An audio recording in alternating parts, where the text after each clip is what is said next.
여러분, 제 이제 6번째 강의로 죽음보다 강한 사랑, 손양원, 손양원 목사님의 CVDIP를 여러분과 같이 묵상하도록 하겠습니다.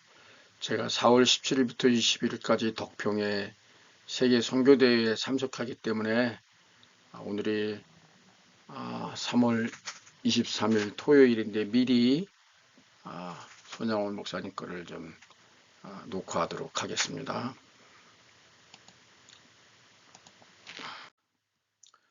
부제로는 여기 손양훈 목사님과 아들 둘, 이렇게 3부자의 세 무덤이 있습니다. 제가 여기 참 여수에 제가 소령 때 근무할 때 순천에 이거 알았으면 다 답사할 건데 지난번 주기철 목사님 기도했던 기도 바위도 한번 가보고 싶고 여기도 한번 여름방학 때 시간을 내서 한번 꼭 가봐야 되겠어요. 지난번에 주기철 목사님 거 하면서 제가 소개를 못했는데 주기철 목사님 생애 일사가고 순교자 주기철 생애 이런 책도 좋고요. 순교자 주기철 상하로 되어 있어요. 상하. 자, 이거 읽고 엄청 많이 울었는데요. 저 CBDIP 집필하기 위해서 여러 가지 책을 많이 봤는데 여러분도 이 순교자 주기철 상하 구해서 읽으시면 좋을 것 같습니다.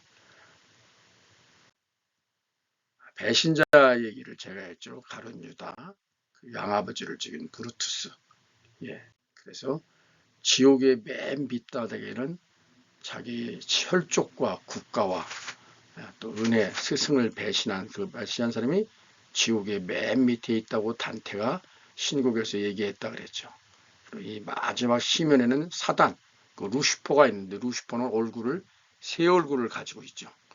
루시퍼가 배신자 새 놈을 먹고 있는데 최고 배신자, 자기 스승을 배신할 가룟 유다는 아예 머리에서부터 몸통을 먹고 다리만 보이고 자기 양아버지를 죽인 그 나라의 지도자를 죽인 같이 공무한 브루투스와 베데 카시우스 둘이 이렇게 있었다 소개를 했습니다. 오늘 또 이게 정말 예수님을 배신할 수 없어서 그죠?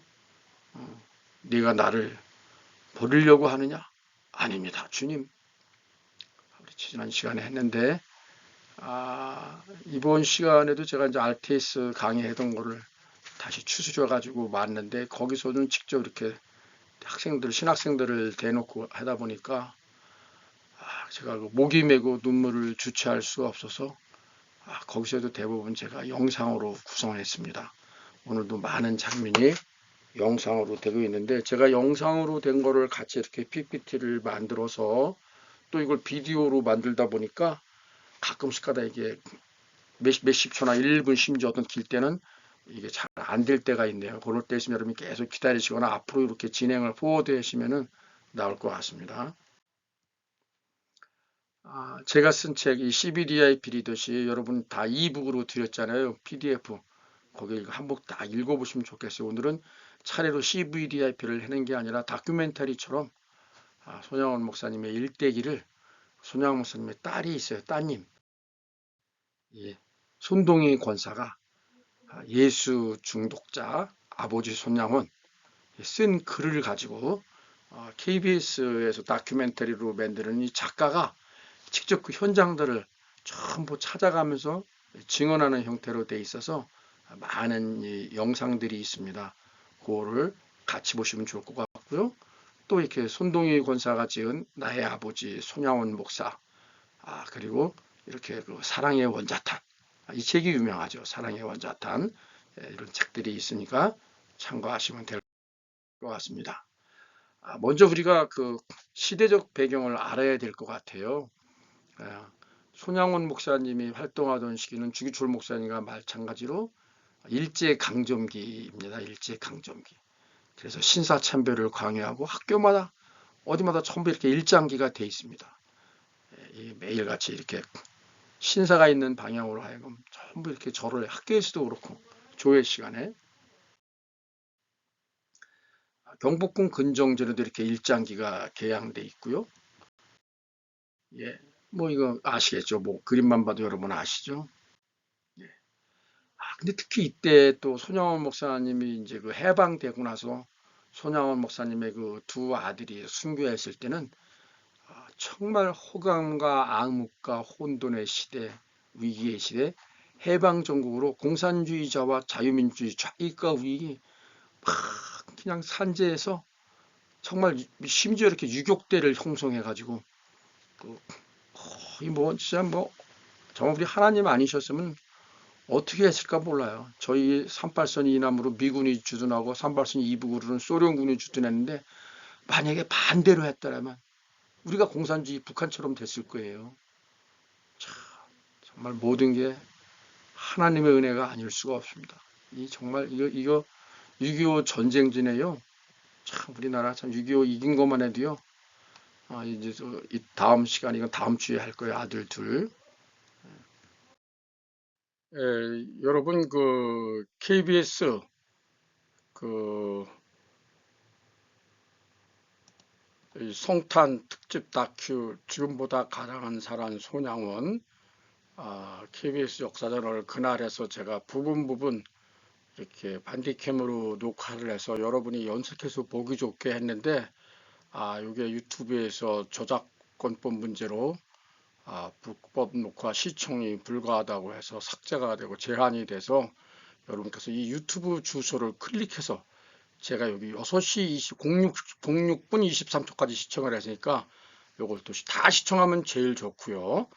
요걸 계속해서 제가 이런 주소를 써놓으면은 이런 걸 시청한 후에 계속해서 보시면 연속해서 보시면 좋을 것 같습니다. 꼭 그렇게 하시기를 부탁드리겠습니다.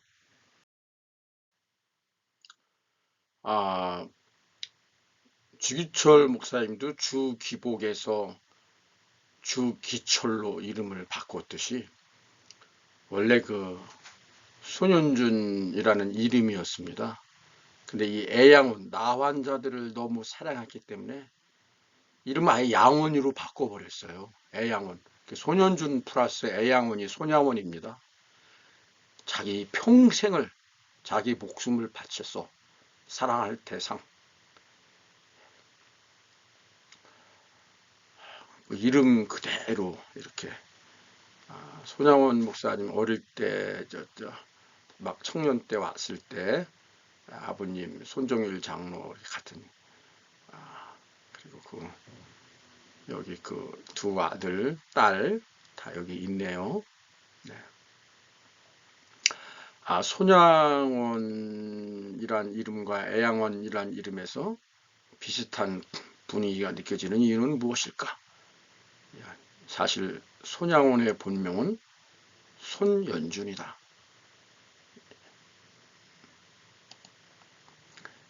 애양원을 너무나도 사랑한 그가 애양원의 이름을 따 손양원을 이름으로 삼은 사실을 알고 나서도 감동이 되어지는 숨겨진 비밀이다. 괜찮습니다. 전면될까봐 두려워하면서 어떻게 그렇게 설교할 수 있단 말입니까? 애양원 환자들을 위한 마음에 건네진 가운도 뿌리치고 친구의 모습으로 다가가 상처를 치료하며 고름을 빼려낸 그의 모습은 사랑의 결핍이 만연한 오늘날 우리의 시대에 큰 부끄러움과 뜨거움을 주게 된다.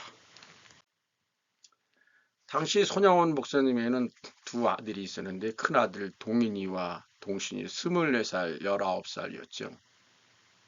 어디는 또 23살, 18살도 있는데 동인이는 사범학교를 졸업하고 미국 유학을 가려고 준비하고 있었고요. 요거는 다음 주 강의에 더 집중적으로 하겠습니다. 이 두 번째 계신 분이 그 손양원 목사님의 김구 선생님이시죠. 예.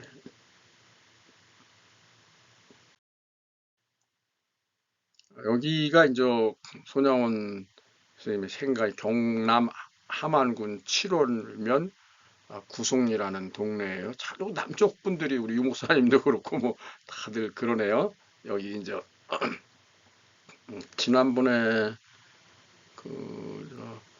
이제 여기가 창원시를 진해 여기 웅천이었고 주기철 목사님은 여기는 이제 손영환 목사님 함안군 인접해서 살았네요.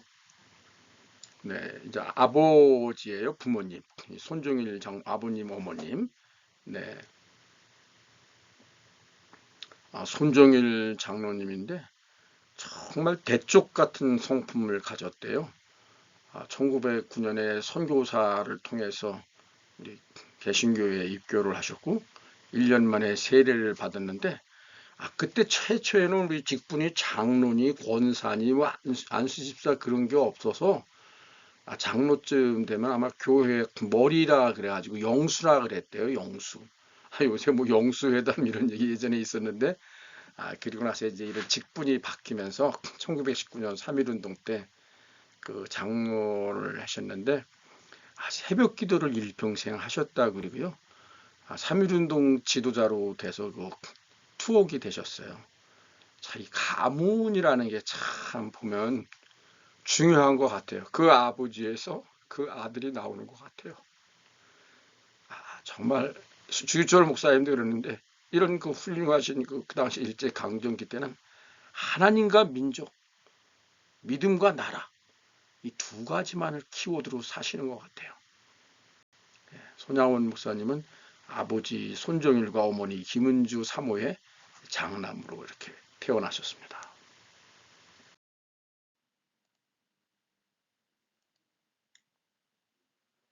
그래서 여기 손종일 장로 손양원 목사의 아버님 보면은 1925년부터 새벽 기도를 시작해서 일평생 동안 지속적으로 확고부동한 신앙.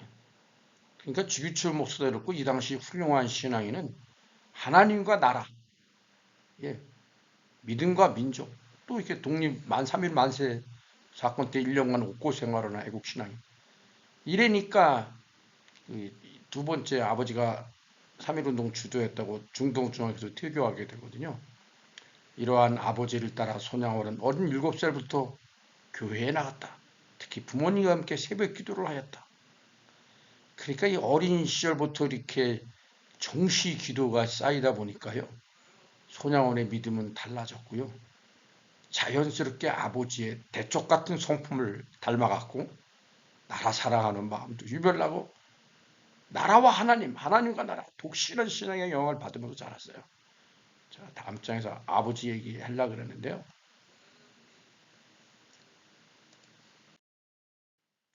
이 코비난트는 제가 사실은 모르겠어요. 손양원 목사님 코비난트는.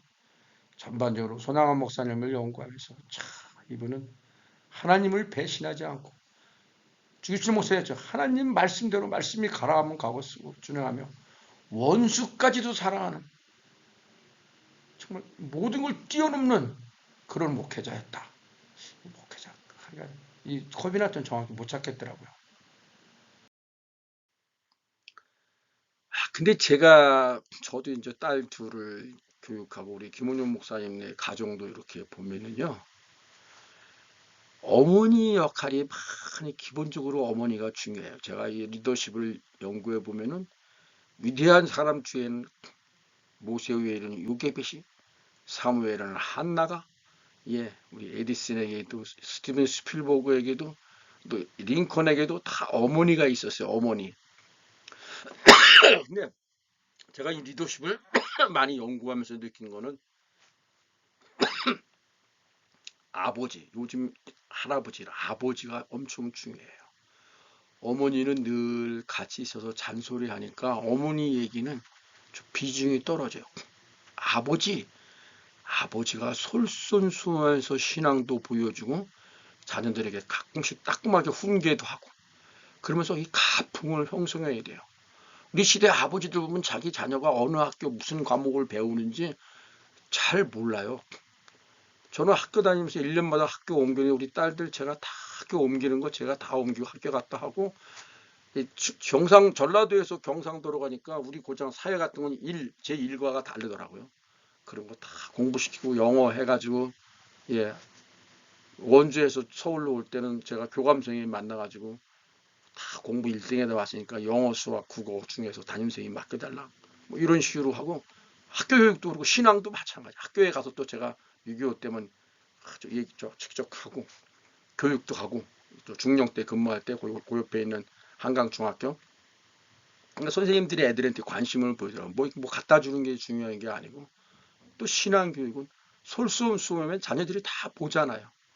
제가 지난주에도 얘기했지만 우리 손녀딸이 제가 늘 공부하고 기도하고 말씀 보고 찬양하고 그런 걸 보니까 그리고 아침마다 꼭 저한테 달려와서 머리를 내밀어 할아버지 장로님 축복 받아야 된다고. 근데 이게 정말 제가 조금 간증 아닌 간증인데요. 큰딸 집에 있는 애들이 그것도 거기 사위가 또 서울대도 나오고 둘 다 서울대라 머리가 더 좋은 것 같더라고요. 그때는 또 제가 그 집에 같이 애들하고 그 집 애들하고 있었어요. 그래서 매일마다 아침마다 제가 그 두 손자 손녀를 축복 기도를 해줬는데 그때는 둘째네 집에 애들이 많이 처지는 것 같더라고요. 근데 여기 이제 2년 지났는데 둘째네하고 여기 살면서 제가 매일마다 애들을 이렇게 축복 기도해주고 데려다 주는데 여러분 지난 시간에 둘째 딸의 첫째 우리 유라가 쓴 편지 봤죠? 글씨도 잘 쓰고 문장도 글도 좋고 어떻게 기도 제목 같은 거 언약 잡는 거 보면 대단해요. 뽑아내는 거 보면. 그래서 이게 목사님이나 장로님 여러분들의 축복 기도를 받는 것이 중요하구나. 이렇게 여러분들 어, 아버지가 자녀에게도 늘 아침마다 축복 기도해주고 혹시 할아버지가 장로님이면 꼭 찾아가서 손자들 축복 기도 받으세요. 그게 아주 잘 되는 길이에요. 되게 중요해요.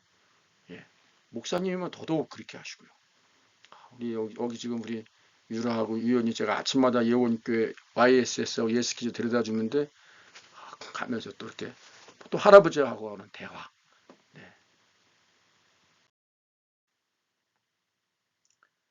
이 손종일 장로가요. 당회록에 손양원 자기 아들에 대해서 기록 꼼꼼히 기록을 해놨어요. 이걸 이제 그 작가가 찾아간 거예요. 이거 좀 깜짝 놀랐어요. 이거 보고. 예. 우리 랩런트 이 정도까지는 안 하고 있잖아요. 랩런트 하고 있어도. 손양원 랩런트와 장차 커서 이토록 크나큰 하나님의 종이 될 줄은 우리 교회사에 빛나는 이런 인물이 될 줄은 아버지 손종일 장로도 그때는 몰랐을 것입니다. 죽음보다 강한 그 사랑이 엄청난 빛이 될 수 있음을. 제가 아직도 목이 붕게 감기가 안 나가지고 목 감기가 또 어제도 하루 종일 금요일날 세 개 반을 강의했더니 여기가 이제 그 옛날 칠원 공립보통학교라 그랬죠. 지금 초등학교 7살 때는 서당에 갔고 11살에 입학했는데 요 작가가 여기를 이제 찾아갑니다. 어릴 때는 그럼 과연 랩런트 시절인 기록이 어땠는지.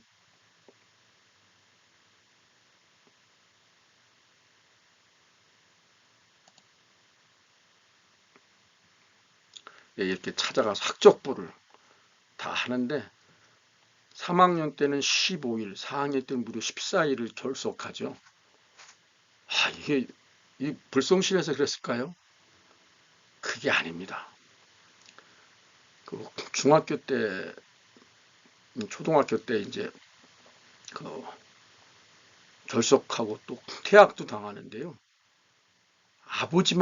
아버지만 3.1운동에서 투옥당하는 게 아니라 손양원 학생도 일본 천황의 절하는 게 10계명 1계명을 범하는 죄라고 중학교 때 14살 때 신사참배를 거부해요. 결석해버려요. 아예 학교 안 가버려요. 결국은 퇴학당하고 말았어요. 동방요배라 그래가지고 매일 아침 조회 때마다 일본 천황, 신이지 천황 가짜신 충성하는 의미로 동쪽을 향해 절을 일본 쪽을 향해서 절하는 의식이에요. 저 이거 보고 들성 부른 나무는 떡잎부터 알아본다는데 깜짝 놀랐어요. 이 당시 아까 총칼 그림도 보여줬는데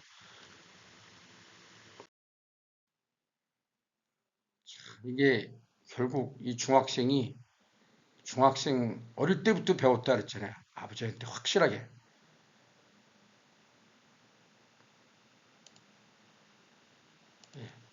14살의 소년 랩런트 소녀원이 일본 천황에 절하는 건 10계명 중에 제1계명을 범하는 거라고 감히 절하지 않잖아요. 소설이 시퍼럴 때. 선생님들도 절하는데. 결국 퇴교당하잖아요. 아, 참. 그리고 제가 얘기했지만, 신사참배, 그거 절 안 하는 거는 물론 주일 성수하기 위해서, 주일 성수. 이게 참, 주일 성수하기 위해서 아르바이트, 어렵고 주일을 지킬 수 있는 곳에서 아르바이트를 하잖아요. 이런 거 우리가 자녀들한테 어릴 때부터 꼭 각인 뿌리 체질화 시켜줘야 될 것 같아요. 예, 참 우리나라도 유목사님도 말씀하시면 호주나 미국에 다 선교사들 때문이에요. 예, 그래서 15살에 세례 받고, 저도 요만할 때 중학교 때 세례 받 17살에 이제 간신히 중학교 졸업하죠. 고등학교. 예, 여기 어딘가 근데 잘 찾아 흐리에서 잘 못 찾겠더라고요. 두 번째는 이제 뭐 자퇴나 마찬가지죠. 예, 서울 중동중학교라고 아버지가 3.1운동에 투옥하니까 낮에는 학업하고 밤에는 만두 장사를 했는데요. 이 아르바이트 어려우니까 구하는 거 보면은 주일 성수할 수 있는 곳을 반드시 골랐어요. 이거 대단히 중요해요. 주일 성수, 그 일제 강점기 그 시야에도 돈을 많이 받는 것보다도 어디에서 주일 성수를 할 수 있냐. 그래서 주일날은 절대로 알바 일 안 하고 예배에 집중했어요. 그리고 11조를 철저히 했어요. 또 제가 좀 너무 이해하기 어렵고 바보 아니야 그렇게 생각했던 거는 자퇴를 하고 퇴교를 당하고 수중에 70전이 남아 있었는데 집은 찢어지게 가난하고 아버지는 투옥돼서 형들마저 전부 다 교회를 떠나고 그런 상황에서 자기도 이제 학업을 못하고 내려가야 되는데 본인이 출석하고 있던 안국동 교회에 이 남은 70전을 모두 바치고 빈털터리로 집으로 와요. 저는 이 대목이 참 이상하더라고요. 아니, 중학생이 어떻게 이렇게 주일 성수와 하나님께 대한 11조 물질관이 철저했는지 아마 아버지께 이렇게 배운 걸까요? 저 같으면 집이 어려우니까 고향교회라도 가져가야지 하고 70조 가져갈 것 같아요. 이렇게 생겼다래요, 옛날에는. 50전, 50전 두 개 하고 앞뒤로.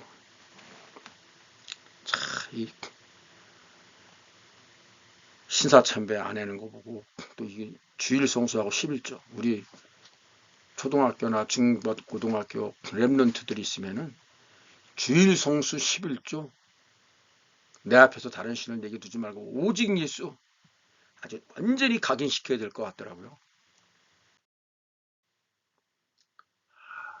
이제 퇴학당하고 집에서 있다가 좀 더 늦은 나이에 일본에 있는 스가모 중학교 야간부로 19살이 돼서야 이렇게 손양원 목사가 이제 중학교를 일본으로 가게 됩니다.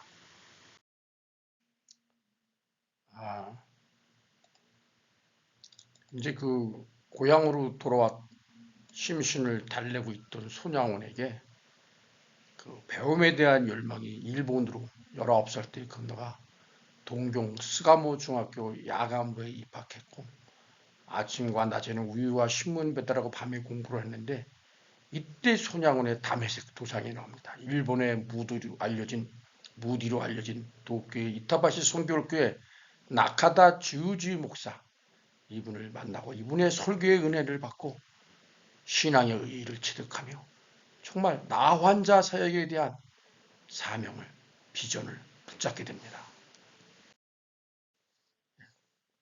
이분이죠. 나카다 주지. 일본 선교교회 감독으로 큰 일을 하고 또 동양 선교회를 창립한 주역으로 우리나라에도 이렇게 순회하며 하셨다 그러네요. 이분을 만나서 나 환자 사역이라는 정말 비전, 사명을 발견하게 됩니다. 손양원 목사가 이제 처음에 사역한 거는 그래서 이제 한센병 환자, 나하 환자들이 모여 있는 교회에 있는데 이때는 이 성경학교에 가면은 전도사는 했던 것 같아요. 신학교에 안 가도. 그리고 감만동 그 부산에 있는 외지 전도사로 바깥에만 다니면서 전도만 하는 거죠. 600여 명이 대부분 한센 병자들이었다 그래요. 여기가 이제 초기 손양원 전도사였죠. 전도사가 부임한 애양원의 모습입니다. 너무 바빠서 목사 안수를 못 받았었는데 거기서는 이제 목사라고 불렀던 것 같더라고요. 안수만 못 받고 이제 손양원 목사 부임을 하고 1939년 7월 14일 애양원으로 이사해서 아버지 그 손장로님도 같이 오셨던 것 같아요. 그 가족들 여기 뭐 동신이도 보이고, 네, 우리 손권사도 보이고 그러네요. 네, 지금은 이렇게 이제 이것도 다 선교사들이 세우는데 제 이게 참 가봤어야 되는데 그때 가보기만 하고 이런 사연이 있는 줄을 여수 근무할 때 소령 때 이제 다시 가봐야 될 것 같아요. 여기에 있는 많은 얘기는 이 손동희 권사 맏딸이 그 예수 중독자 그 아버지 손양원 거기에 던 걸 많이 근거로 하고 있고요. 예, 나의 아버지 손양원 목사 사랑의 원자탄 이런 내용인데요. 사실은 이거 제가 이게 많은 거를 동영상으로 연결했는데 이게 저작권 문제로 안 돼요. 그래서 여러분들이 아래 유튜브를 꼭 클릭해가지고 이 시간도 제가 써놨으니까 KBS 성탄 특집 다큐 죽음보다 강한 사랑 손양원 이걸 꼭 시청하시고 이걸 들으시면 아예 전체를 통으로 드시면 가장 좋고 안 되면 이 시간 써놓은 것만 이렇게 들으시면 큰 은혜가 될 것 같아요. 정말 이제 손양원이 애양원에 가보니까요. 참 볼 수가 없었죠. 그렇지만 영의 눈으로 보니까 그들의 육체는 말할 수 없을 정도로 일그러졌지만 그들의 영혼은 찬송과 감사와 기도의 옷을 입혀서 아름다운 성도로 만들어야 한다는 결심이 손 전도사에게 힘이 되어줘. 손가락도 없는 주먹을 가지고 이렇게 딱딱딱딱 박수를 치고 찬양하는데 참 그리고 이 애양원 중에서도 또 아주 악성으로 된 그 한센병 환자들 14호실은 심한 중환자들이 그래서 같은 중환자들 하나들도 꺼리고 그런데 여기를 들어가서 한 거예요.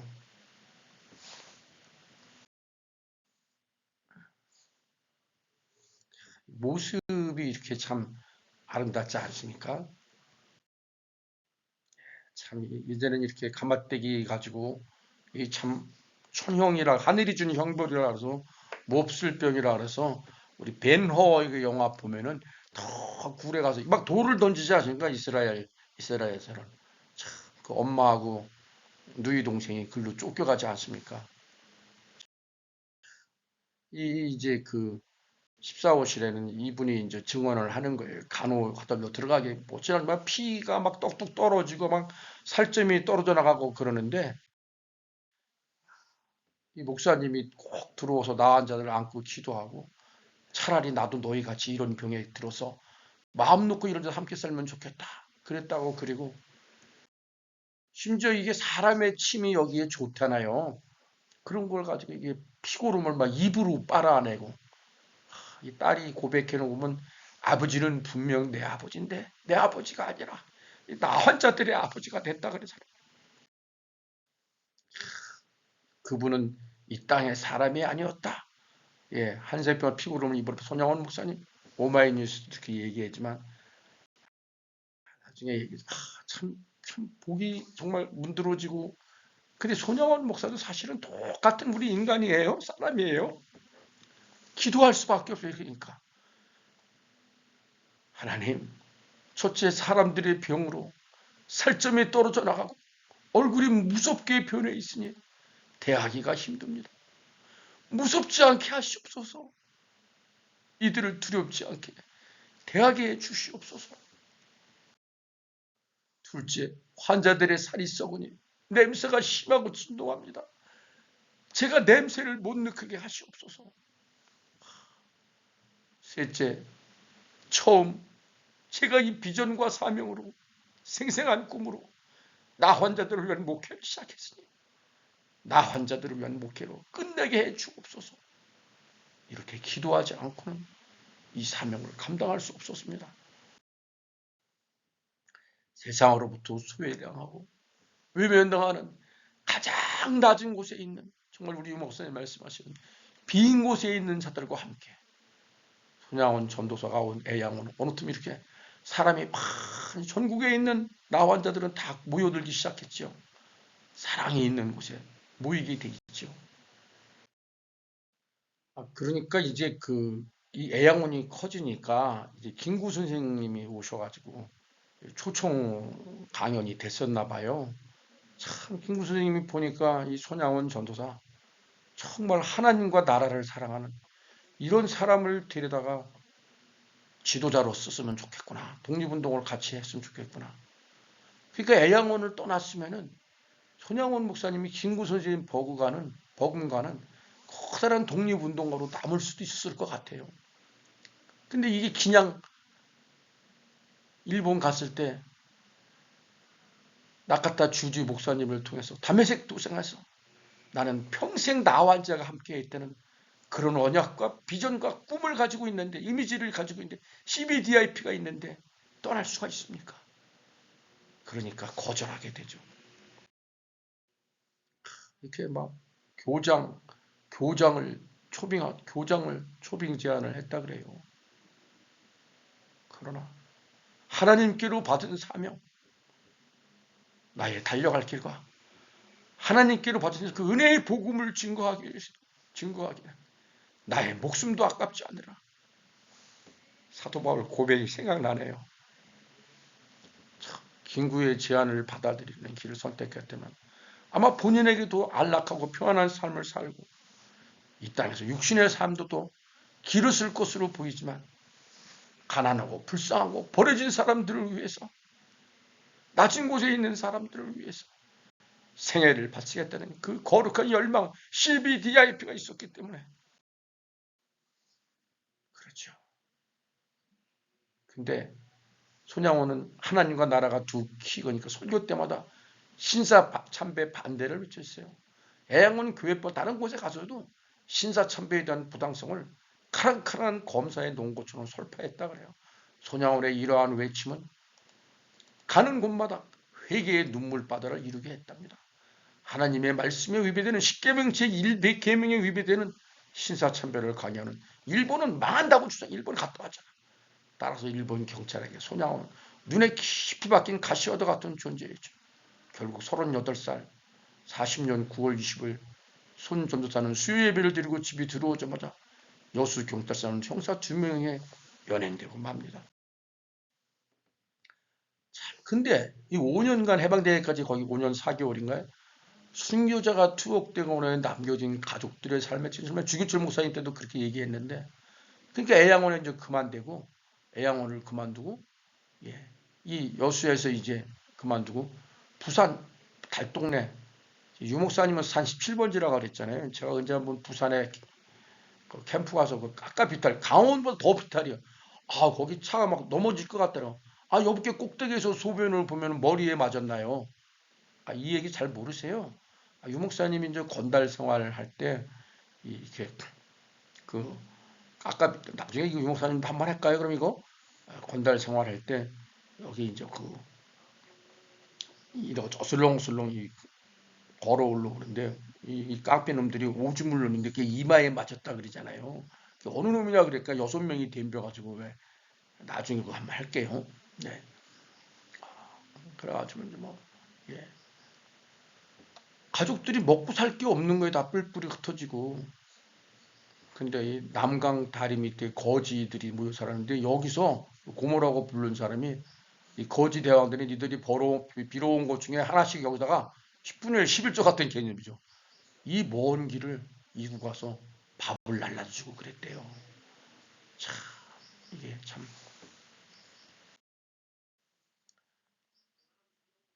이제 여기 항상 이미 1년 6개월 했지만 자꾸 더 형을 들기 위해서 추억할 날이 가까우니까 자꾸 사상 전환을 시도하고 막 검사가 회유하는 거죠. 일본 말로 그 전향하는 게 덴꼬인가 봐요. 검사한테 굴하지 않고 당신은 덴꼬가 문제지만 나에게는 신꼬가 문제다. 이런 유명한 말을 남겼다고 해요. 목사는 하여간 끝내 그들의 신사참배의 유혹과 핍박의 손길을 거부해서 광주, 종로소, 경성, 청주 다니면서 옥중, 그러면서도 옥중에서도 기도, 찬송, 성경 읽기를 길지 않고 옥중에서도 사랑을, 이 사식이 간혹 어쩌다 들어오면 딴 사람을 먼저 줬대요. 지원에 나오는 이 영상 한번 보세요. 심지어 바울처럼 간수도까지 전도해서 많은 사람을 주 앞에 인도했다고 합니다. 정말 이 CBDIP 정말 대단합니다. 손양원의 신앙 고백 중에서 보면요. 행복해지기를 원하면서 의를 위하여 고통당하기를 꺼리는 자, 땀도 흘리지 않고 눈물도 뿌리지 않고 피도 쏟지 않으면서 많은 행복을 탐욕적으로 원하는 어리석은 자들은 어리석은 자들을 많이 만나는 중에 혹시 나도 그렇게 어리석은 자들 중에 첫째가 아닌가 반성해 본다. 사도 바울 자신을 죄인 중에 계시라고 했듯이 가난을 사랑하는 아내로 삼고 고통을 선생으로 삼고 자연을 친구로 삼은 생활이 진정 행복하고 기쁜 생활이 아니더냐. 내 몫의 메인 십자가 내가 어찌하면 좋겠는가. 내 몫의 메고 가는 거니까 또 메인을 기쁘게 지고 나아가리라. 너는 십자가 지기를 꺼리지 마라. 손양원 목사는 또 여기 있으면서 참 훌륭한 사람들은 옥에서도 전도를 해요. 옥에서도. 바울은 미시같이 그 손과 발 양쪽 팔에 한 번에 6명씩이 뭐 사교돼서 24명이니까 24명을 전도했다 그러던가요. 예. 빈방 홀로 지키니 고족감이 밀려오느라 성삼이 함께하여 네 식구 되었도다. 성삼이 하나님과 손양원 목사님하고 온갖 고난이여 올 테면 다 오너라. 괴로움 중에 진리를 모두 체험하리라. 참 이렇게 힘들고 외롭고 수심 가득하나 주와 함께 동거하니 기쁨이 충만하도다. 옥중고생 4년 길고도 긴 날이나 주와 함께 동락하니 하루와 같도다. 첫날이 천년이 하루 같고 하루가 천년 같고 지난 4년 동안 평안히 보호해 주신 주는 미래에도 그리하 작신하노라. 참 이 불가사의예요. 잘 이해가 안 돼요. 믿음이 든지.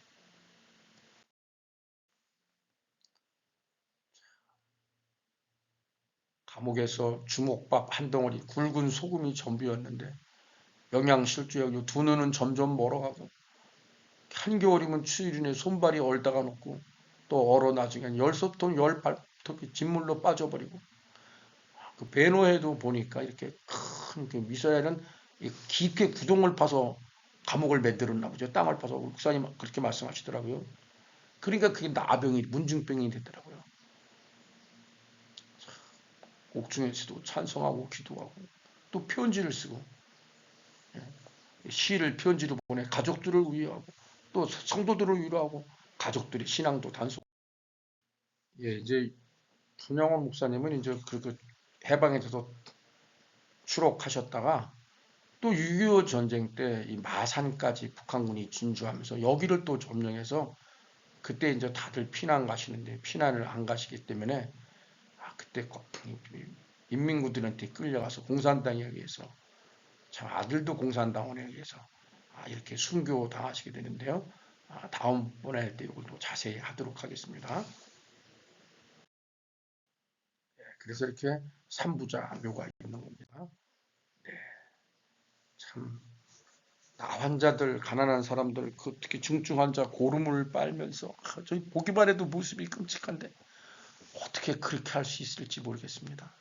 제가 중2 때 작은 사슴나라 섬이라고 아마 그 나환자 부모를 둔 애가 우리 들어왔는지 그 책이 있어요. 그걸 읽어보니까 참 나영이라는 분이 그 나환자 목사님인가 누구하고 결혼했더라고요. 나환자의 영혼을 사랑한다 해서 나영이라고 했다 그러더라고요. 그거 읽을 때도 참 엄청 울었는데 하여간 제가 울보가 됐네요. 이거 제가 영상을 다 멋있게 그냥 쫙 했었는데 이게 저작권법에 의해서 접촉이 돼서 더 이상 안 돼서 영상을 여러분 꼭 보시기 바랍니다.